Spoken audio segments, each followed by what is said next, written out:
Question: how does one mobilize a gigantic group of nerds to go to war?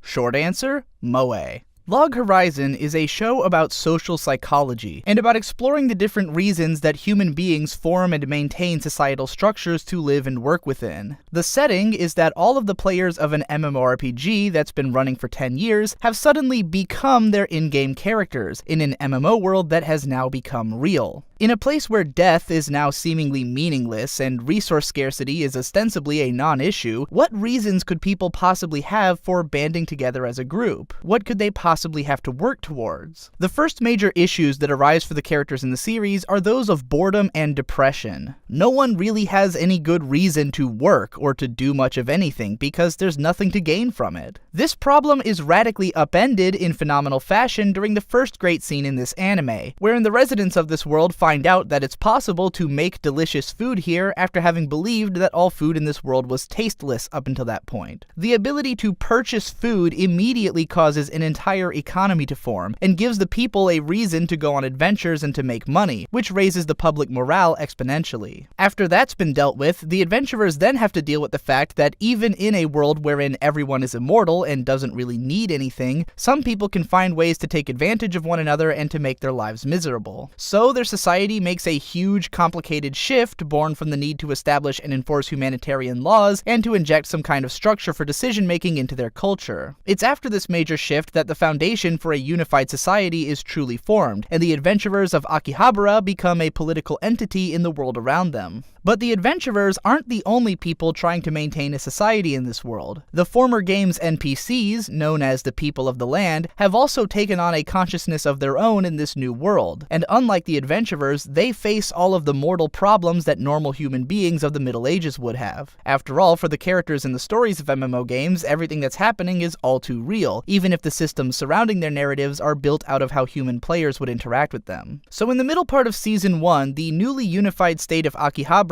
has to form a relationship with the Kingdom of Eastal which they inhabit, and which is so fundamentally different from them in function that their cultures are difficult to reconcile. All of this precedent is what leads us into the simple chain of events that kicks off the Goblin King arc, and leads us to one of my favorite scenes in the show at the start of episode 18. The premise is simple. An in-game event has begun, in which the Goblin King is resurrected and leads a giant goblin army to attack the people of Eastal. If the people of the land tried to fight off the Goblin King's hordes, then they will most likely suffer a massive loss, both in their armies and their populations. The adventurers of Akihabara, on the other hand, could probably handle the goblin armies easily, and don't stand to lose much of anything by trying, since they are immortal. The worst that can happen to them is that they will lose a small piece of their memories each time that they die, which only a few of them have even figured out at this point. It would seem like the cut and dry solution is for the adventurers to take out the goblins and save Eastal, except for one thing, that the adventurers have no incentive to do so. There isn't much in the way of measurable benefit to taking on the goblin hordes, and if doing so could mean losing pieces of their memories, then they may in fact stand to lose something. The people of the land have nothing worthy of offer to the people of Akihabara, who are practically gods in this world. And what's more, there is a lot of political push and pull over whether the people of Akihabara should get involved at all. The Kingdom of Eastal is worried about the adventurers holding too much sway over them if they allow them to be considered as members of their council, whereas the adventurers feel as if they're just being used by the council if they have to fight their battles for them without representation. The talks on how to handle this situation seem to reach a stalemate, up until a cute girl steps in and changes the whole nature of the conversation. Princess Lanessia recognizes that, all politics aside, the real pressing matter at hand here is that the people of the land stand to suffer a massive loss at the hands of the Goblin King, and that trying to guilt-trip or strong-arm the adventurers, who take great pride in their personal freedom, is not going to move them to fight. Instead, she requests to appear before the adventurers directly, to apologize for the attitude of her kingdom, and to ask them for help as volunteers. And so that's exactly what happens. But it's the framing of this entire scene that makes it so genius.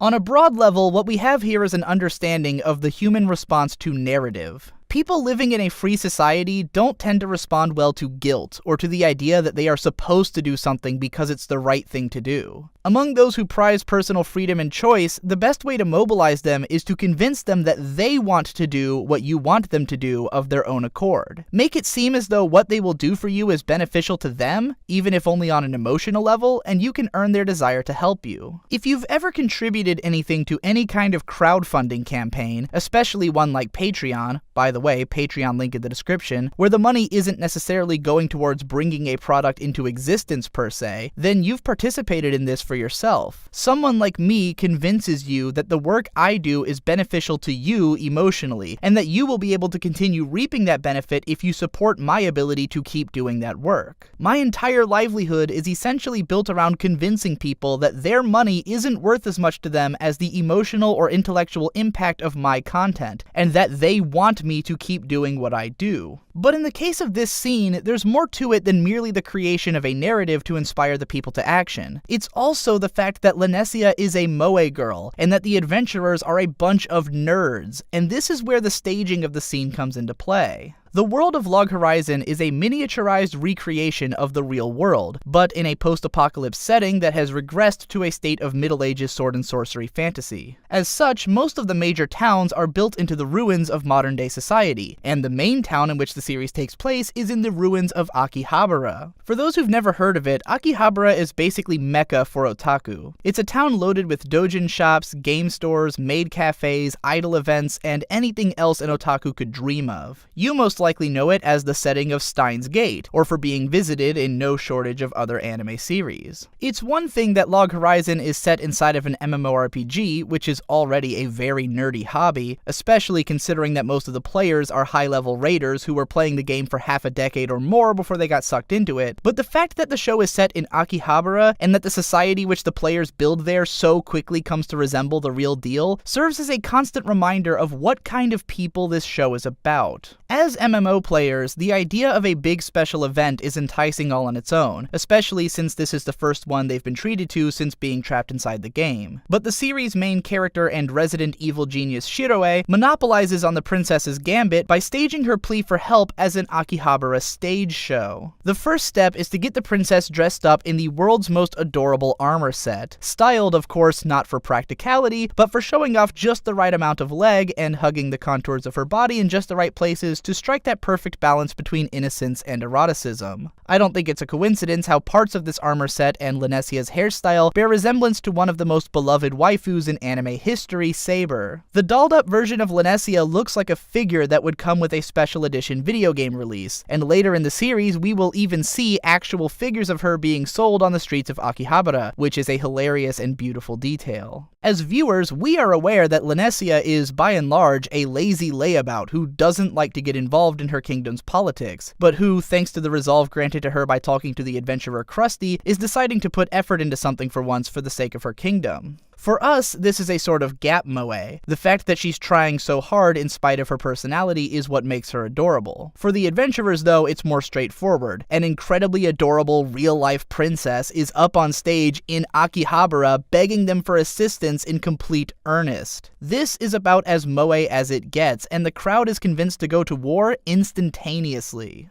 Log Horizon is one of my favorite anime series of all time, not just because it's such an interesting exploration of how societies and economies function, but because of how it fully utilizes the idea of taking place inside of an MMORPG world. Not only does the show thoroughly understand the mechanics of the game type which it uses for its backdrop, but it also understands the kind of people who play these games, and what it is that draws those people in. The fact that these players are, by and large, a gigantic band of nerds is integral to what kind of actions they take or how they involve themselves emotionally in the world around them. And this fact is also the driving force behind the show's third truly great scene, which comes in the form of a ridiculously long speech in episode 10 of season 2 about why one player cares about MMOs so much to begin with, and how this motivates his party to continue fighting. Log Horizon is a series with a lot to unpack inside of it, as its setting is so densely detailed and so many of its characters have their own unique plot threads and arcs to unravel. But what really sells the show for me is how all of its elements can come together to form these really huge moments in just about every other arc. Lanesia's speech may not even be my favorite or the best scene in the show, but the way that it simultaneously takes the nature of the world and the people in it and each of the characters involved into consideration and unifies them all in one turning point scene is totally genius, and is the single moment that perhaps best reflects the strengths of the series as a whole. Let me know if you loved this scene as much as I did in the comments below, and stick around on my channel for more great scenes in anime in the future. Be sure to check out the previous video in this series where I covered my favorite scene from Shirobako, and if you want more regular content from me, then be sure to subscribe to my vlogging, let's play, and podcast channels, which I'll update pretty much constantly. Thanks again for watching, and I'll see you in the next one.